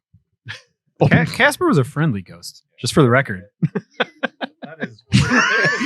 You said you got to run from Casper, and I'm like, why you got to run from him? He's so friendly. Because I don't want to get chased by like Annabelle in an asylum. I don't know what's going to happen. Give me, with the bulbous little white guy chasing me, with his friends with Wendy. I'll take that one. Give me that ghost. I could outrun that ghost. Any other ghost, I'm screwed. Have you seen Bo Lincoln? Have you seen me run? It's like watching a rudder trying to just go moving. Nothing good about that. All right. So I'm actually very happy you guys mentioned this movie earlier, Human Centipede, because I have a great would you rather for it. Oh, no. All right. Yeah. Would you rather be the middle person in a human centipede or be forced to participate in Jigsaw's game? Jigsaw's game. Absolutely. 100%. I could live without a limb. I'm not eating someone else's shit. I could die. I'm cool with dying in the Jigsaw game over having my mouth sewn to somebody's asshole. Yep. I'm the middle You're one, the middle. right? Yeah, I don't like that. I don't like that. That is my ultimate fear. So yeah, like just I can't even in movies. I can't stand it. So yeah, I'm definitely going with Jigsaw on that one. I myself am going with Jigsaw because I could easily see back to the Ouija board where it's like, am I going to be in the middle? It's like, yes. I'm like, no, I can't have this. Take an arm, thumb, knee, whatever. I don't give a shit. Take it all. You know what? Is the guy dead in the middle of the room? Yeah. No, he's not. I'm good. Middle. Or wait. I think I just fucked that up. It's the middle for you, sir. Ah. All right. Damn Would it. you rather have your car stall in The Hills Have Eyes or Silent Hill? Oh man, I'm going first on this one. I'm taking this one right off the bat. I'm taking Silent Hill all day, right? Hills Have Eyes. I feel like they would torture you and then do horrible things to you because there's like that hillbilly element to it that it's not going to be like as typical, like you're done. Where in Silent Hill, I feel like they're just going to take you out quick. Like whether it's like Pyramid Head, like chasing you down and like. Doesn't he rip the skin off the lady at one point? I would rather have that happen to me than being on a spit with a bunch of hillbillies, like, making like, they're looking at me, like sauteing me, like sticking the apple in my mouth. Like, I don't want to be out like that. I mean, granted, it would shut me up. Don't get me wrong, because I would not be shutting up as I'm about to get killed by the people in the Hills Have Eyes. Am I by myself or am I with people? Oh, If I'm by myself, I choose Hills Have Eyes. If I'm with people, I choose Silent Hill. Because I don't think I could handle what would happen to the people that I'm with. But I think in Hills Have Eyes, I'm probably wrong. I'll probably get murdered and tortured. But I have this idea in my head that I could win. Oh, he's got a chance. Okay. I think so. Yeah, That's I would an probably go interesting Hills Have take. Eyes. The Silent Hill stuff is just because that I feel like they would torture you in the sense that they wouldn't kill you right away. They might do something to you, but then the whole point of that is they want you to suffer in some way, shape, or form. Whereas if I'm going to get tortured by some hillbillies, I'll probably get sepsis before. It's just like, okay, yeah, I died. Too bad. Can you wash that wound? Yeah. So. All right. Would you rather be hunted in The Purge? Now, this is not, I have a safety room. You're out in the streets being actively pursued. Or would you rather wake up in the middle of the street, full-blown zombie apocalypse? So either one, you start kind of from zero. You're not prepared in any sense. Still zombies. Yeah. no Purge. Predict zombie movies. You can't predict Especially live classic. Yeah, but I was gonna say, Yeah, it we're depends going- on the yeah. type of zombies on But- that one. We're talking hold 28 up, days hold, later. Hold on though. With the Purge, so you're dropped off with people participating, but that doesn't mean that the whole country's participating. They dictate whether they want to be in it, right? They put the purple flower out front, right? Zombie apocalypse, the world's gone. It's millions on millions on millions on millions on millions of zombies. I have a better shot of going Lasting one-on-one with a 24 dude, hours? right? With a dude coming at me for 24 hours than me getting eaten by my neighbor who just happens to be outside and I'm stuck. Listen, I could totally take down my neighbor. Taking down somebody who's psychotic is a lot different. I don't know. Yeah. I So you're going more from the mental side of okay, Yeah, the but- zombies, but they're zombies- easy enough to control. But zombies but literally can like they could hear you in ways that like other people cannot. Like I got a dude on a tricycle chasing me down with a hatchet. I might fare better against that than a horde coming at me, or I am stuck. Give me. I'm taking the purge. I will. I'm not saying I'm going to win. I But get I'm your saying- logic. I get. But yeah, I'm yeah. saying I will probably last longer in the purge than I would in the zombie apocalypse because everyone's always like, "Oh, I could take this." I'd be dead first 10 minutes. I would run, bang my head on the door, pass out, and be dead. I would never be the hero. There would be nothing hero like me. Or I would end up being a villain and I would take a small town. I'm not saying I'm gonna be like, I'm not gonna rise to the occasion and like lead the American people to like, all this. Nope. I would find a way to be on the team zombie and I would be their biggest champion. Saying that shit now. All of you know this. I'm If gonna the zombie go- apocalypse comes, you're all fucking screwed. I'm going to go around the same logic of I probably could last 24 hours compared to the rest of my life having to run from zombies. But it's not just 24 hours. It's every year. Ooh, okay. You know what I so- mean? So like, Well, but we didn't specify that. So. yeah. So, but think about it though. Then I only have to deal with that one day out of the year, every year for the rest of my life, as opposed to every day for the rest of my life. Right? all right, whatever. You're probably I would right pick Purge. anyway. I'd pick the Purge. The purge is probably a better answer. I know. Your answer is your answer. That's it.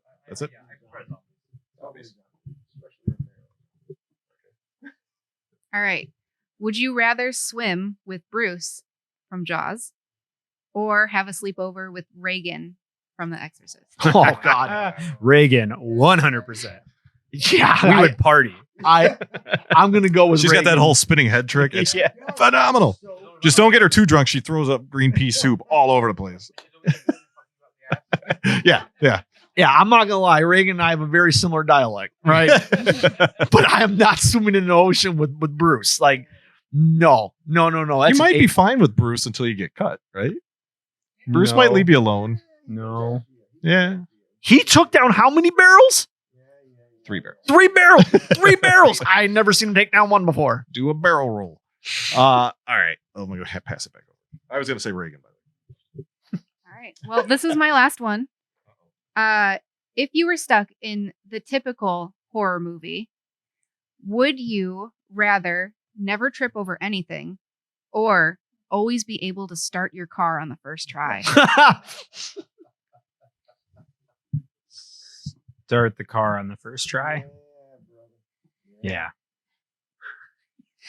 You lost Johnny. No, I'm just picturing like how that would go for me. Like I would just be like falling everywhere. Yeah, not getting, Like, wouldn't the even be able villain- to get to the car. villain's just like laughing his ass off. He's like, he literally just tripped over himself like 5 times. And he goes to start the car. I'm like, oh yeah. And then the dude's like right in front of me. I'm just like, fuck.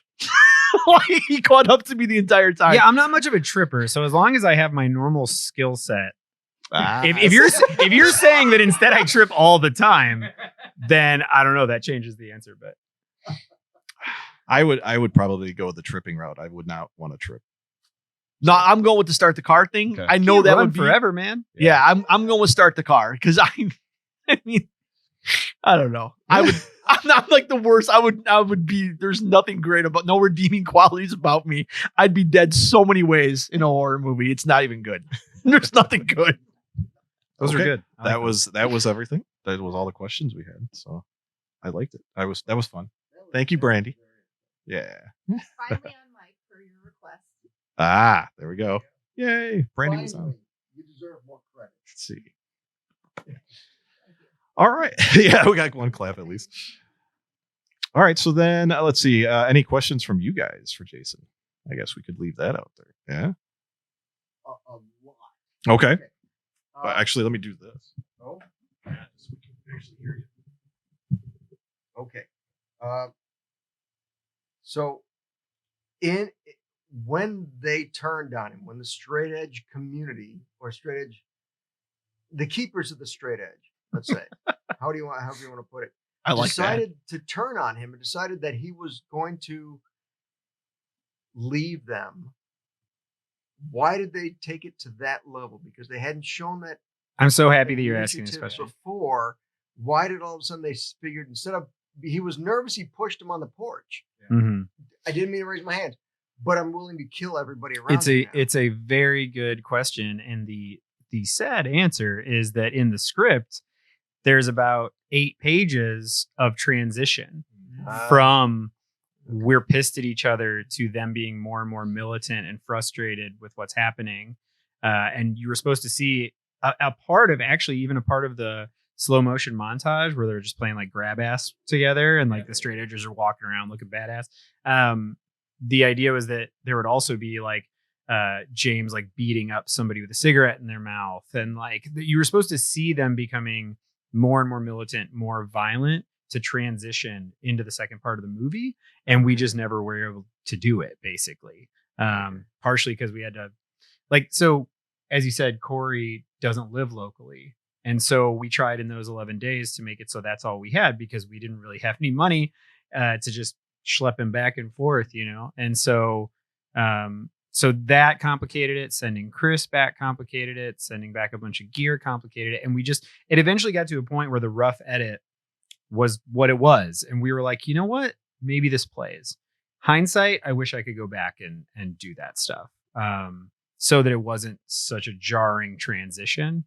But the other thing that I hope, and maybe you didn't get this, but like what I would hope is that, especially through my character, Tricky, like my hope is that you could tell that not all of them are on board for this. Like it's James takes things to this level and the rest are just kind of on the ride. It did. They didn't seem like they were into it when everybody was killing everybody else. Like, you don't have a Manners choice, did. Just do it. Well, Manners is just like, he's down. Well, he was the henchman. He's like, oh, we're killing people? Cool. Right. Let's go. Like he seemed totally fine with it. Right. Yeah. Because everybody else didn't do it. And you knew James was into it from the beginning, because he was always the straight edge of the straight edge. Yeah.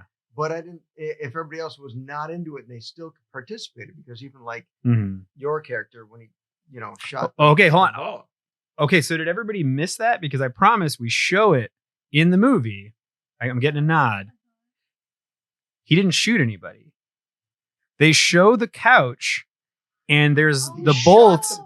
The bolt is in the couch. He shot next to her. You never saw him shoot her, and she's the one who runs out of the house screaming for help. So he didn't shoot anybody. He faked it. Because the other guy is in the other room. Damon's in the other room, and he says, "Bully for you, keep moving." Yeah. But he never shot anyone. I did not pick up on that. Yeah, he never shot anybody. We We show it, but it is it's in the aftermath montage the morning after, where it just kind of glides past. The bolt is in the couch. There's nobody there dead. Lazily. I mean, he kind of didn't even raise it and aim it. He just kind of went, Yeah, because he was just putting on a show. He killed no one. And then he went and called the cops. Yeah. By the way, I do not want to act. I casted myself because I knew that if we were behind the schedule, which we were, I could cut all my shit and move it. I'm like, never mind. Let's get rid of all my scenes. We'll shoot that after everybody's gone for the week. So that's the only reason I'm in it, was because it was one less person to deal with. And I knew like I'd show up. You know what I mean? Like I'd show up to shoot. So I want to be behind the camera. So you didn't do it for the Alfred Hitchcock? No. I mean, I'm fine with a little like cameo. That's fine. Yeah. But no, I'm only in it for that reason. Because like some people are like, oh, you want to act? I'm like, no, I do not. It didn't Not come my off thing. that way. It didn't come off like, oh, look, he's putting himself in the movie. I hope It not. didn't come off My that girlfriend way. hates that shit. Yeah. She gets so mad when like Eli Roth or like Quentin Tarantino's in a movie. She can't that's okay stand it. Sometimes. That's okay. Sometimes. Yeah, but I don't want to. Yeah, I was just in it just out of practical. Okay. Something else I was going to say is you started talking earlier about how you didn't know a lot about Straight Edge. In the original script, has everybody ever seen? I can't talk. Has everybody seen SLC Punk? Yep. I know of it. Yeah. You know how he breaks the fourth wall and just speaks to the audience about stuff? That is how my script works.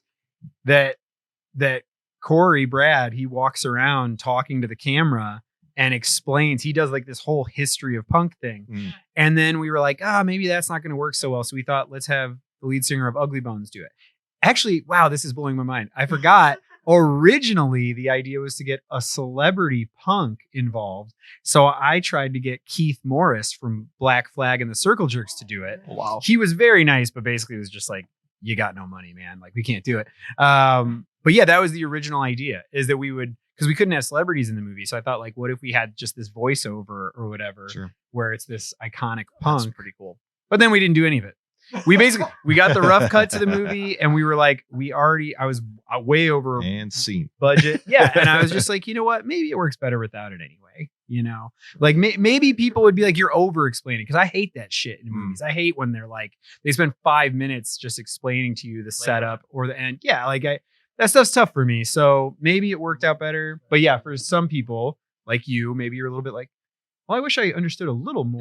Yeah, but you leave that ambiguity in there, and I think that then people can kind of make up what they want in between there. Yeah, because the other thing is they're not just straight edgers. Like this is not how straight edgers are. And but there's a group of straight edgers from the 90s. Some of them still exist, but not really in the same way. They were called Hardline, and the whole thing was militant. It was like, let's beat up the kids that are smoking outside of the show. Let's, punch beers out of people's hands. Like that was their idea. And it all started because of Nazis, really. I mean, that's how it all started, is like, let's just make a safe space for kids. Let's get the neo-Nazis out of the shows. And then that kind of moved on to like, well, what's another toxic element at the shows? And that's, drugs and alcohol. So yeah. So the idea was, So hold on. So people did, that's a good point. I should say that hardliners, they weren't murderers, but there was a group of hardline guys that accidentally killed someone. Like they beat this guy up outside of a show and he wound up dying. And in the news, and they were like, there was like, I can't even think of what the TV show was called, but all about gangs, like Gangland or something like that. They did an episode about them. And I thought, okay, so what if there was a reason for them to really kill people, like intentionally? And that's kind of the genesis of like the whole idea. That's where it all came from. Excellent. So what's next? Yeah, that's what's question. next? Oh no, I don't know. We have. So, like I said, Shudder's coming soon, and we're very excited about that. My hope is that because we have a script ready to go, we have a pitch deck, we have all this stuff that we're excited about with this next movie. That once it's on Shudder, that maybe we can go to producers and be like, look what we accomplished with nothing. Please support us to do this next thing. So the next one I'd like to be kind of polar opposite, honestly. But it's a mockumentary about a group of home invaders, like a family of home invaders, really trying to make a name for themselves. It's called House Rules. So it'd be more my dad thinks I'm super funny. He's probably fucking wrong, but he thinks I'm funny. So he always said I should make a comedy. And I think somebody's going to die in everything I ever make, even if it's like a dark comedy or whatever. I'm even a romantic movie. I'd love to see somebody die somewhere. So I want it to be more comedy than horror, but lots of people are going to die. What was the Dennis Leary one? That he's the home invader, right? The Ref? The Ref. That's it. Thank you. That's a good movie. I want to take back my Sam Rockwell for the bad guy, and I'm going to input. I'm going to put no. I'm going to go. How about Henry Rollins? Oh, fuck no. I'm sorry. Whoa, I didn't see that coming. I did not see that coming. Hot take. I am not a Henry Rollins fan. Don't get me wrong. I like him as like a human being, but I hate looking at him in things like acting wise. I think I hate him. I would not have seen that one coming. He's so boring to me and just so, Oh yeah, that's true. Okay, that's you have a point, but he doesn't really add anything to the movie, right? The movie's great. But yeah, but give me the music video Liar and give me that version of Henry Rollins as the bad guy in this film. That's what I'm going off. Like of. Even with Black Flag, like I'm a Keith Morris Black Flag guy. I am not a Henry Rollins. There's like maybe 2 songs with Henry Rollins in it that I like. Yeah, dang. I know. I'm gonna get Johnny Crash and Burn on that one.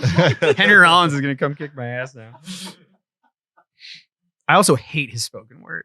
Man, I'm really going. Yeah. Let it out, man. We gotta move on. I'm really not. Classic punk and just shit on it. He's just very pretentious. Yeah. I get. But, yeah. And I don't think he has comedic timing. I think that's my bigger thing because I really love stand-up comedy. And when he does his spoken word or comedy or whatever you want to call it, he just kind of never stops talking. He like doesn't breathe and nobody ever laughs. It's hard for me. Not to get on Henry Rollins, but that's his point because he's always this hard-edged punk guy. I like natural storytellers like John Joseph from the Cro-Mags. That's my dude. I would like whatever you want to put Henry Rollins in, John Joseph from the Cro-Mags all day. I would swap those out and be a happy camper. He also has a really rad book called Meat is for Pussies. It's all about cooking vegan. It's pretty. I'm not vegan, but it's an amazing book. Yeah. All right. As we wind down our show,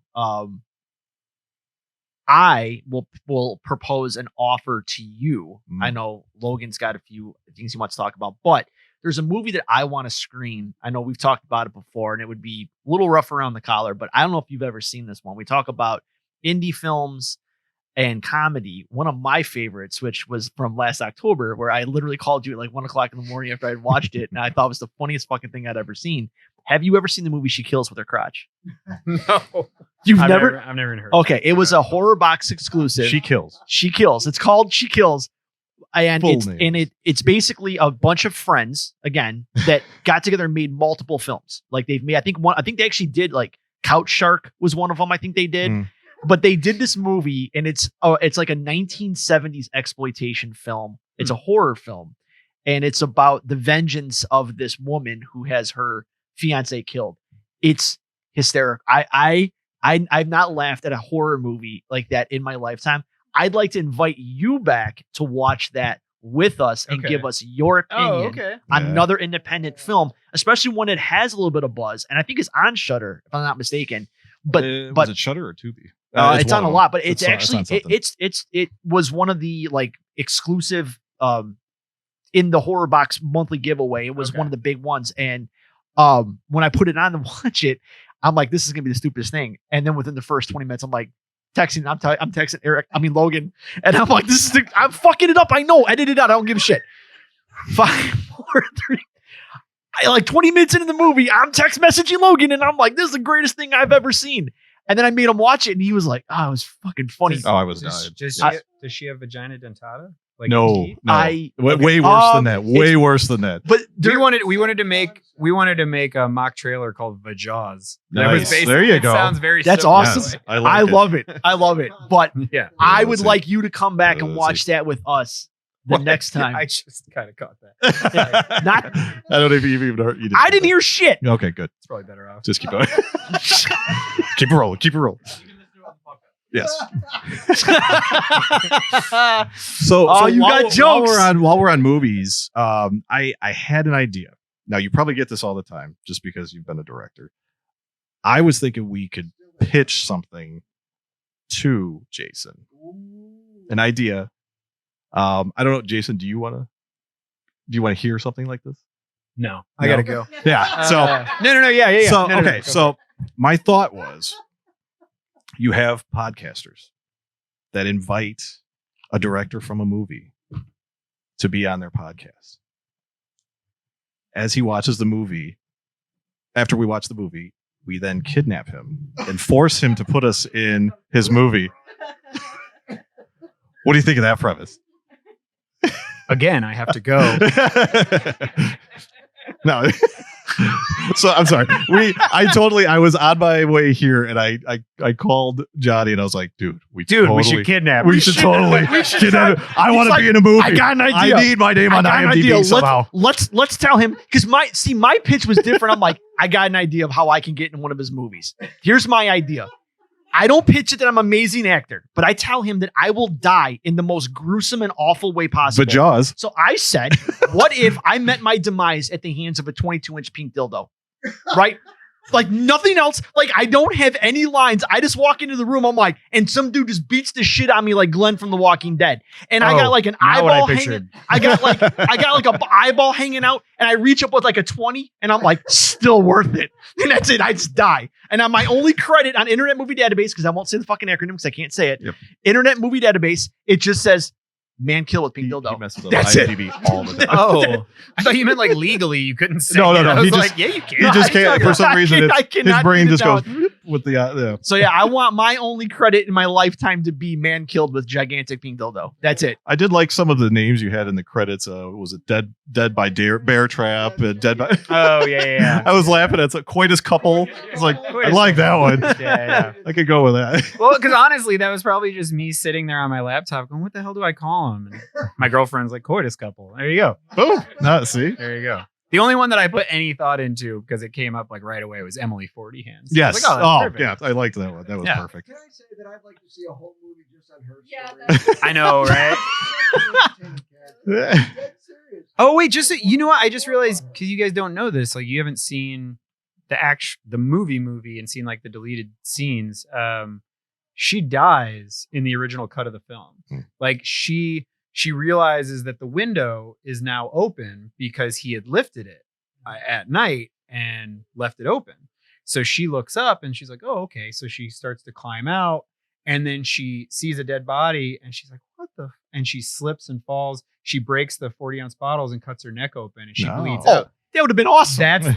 That was the end. That was the mid credits, and I showed it at a film festival. And this guy came up to me, very nice guy, Bob Rose, shout out, and he said, "Hey, I really love the movie, but I have one critique." And I said, "Give it to me." And he said, "I think that it ends in such an uplifting way until you kill the girl in the bathroom." He's like, "That was such a downer. I was so excited to see her live." He's like, "Maybe you should cut that out." And I was like, "Dude, I hate the execution of how we did it. It was a really hard thing to shoot." So I said, "Thank you. I've been asking people if I could change this for months. Everybody's saying leave it. I'm going to use you as my excuse." So now it's a deleted scene in the Blu-ray and the DVD. But you could actually see the scene. Yeah. Oh, I want to see that. That's awesome. See, that's how I'd want to go out, right? 40 ounces stuck to my hands. I just cut my own head off. Like, that's awesome. You know what? We like I said, our first screening, it was like a test screening in Italy, and we gave them like feedback cards, and like half the crowd didn't understand what Edward 40 Hands was. So they were like asking, they're like, "When did the straight edgers get in there and duct tape those to her? Like, why didn't That they was just part of her kill torture. her?" Like, yeah, they were so confused by that. Oh, wow. So I think it's a very American thing to Yes. do. Yeah. But my favorite part was about the simple fact that she thought that I can't open the door, so let's try and open the window. Yeah. Yeah, I know. That's awesome. I got a Well- shot of opening the window and the door. I mean, and like realistically, those pants weren't coming back on. Yeah. Yeah. Could you No, no, imagine no. trying to, if you were really duct taped like that? No way. I don't know how she got them off.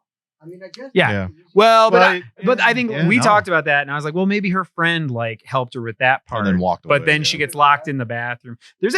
We covered up everything. You might not notice all these things, but there was a sign on the door. Yes. that If said, it's that the don't door- close all the way, it jams. yeah. So like we did. That's what I assumed. Why it was planned. hard for her to get out. We Yeah. planted all those seeds. I'm not sure if everybody like the bolt in the couch. Not everybody notices, but like we made sure there was no continuity error.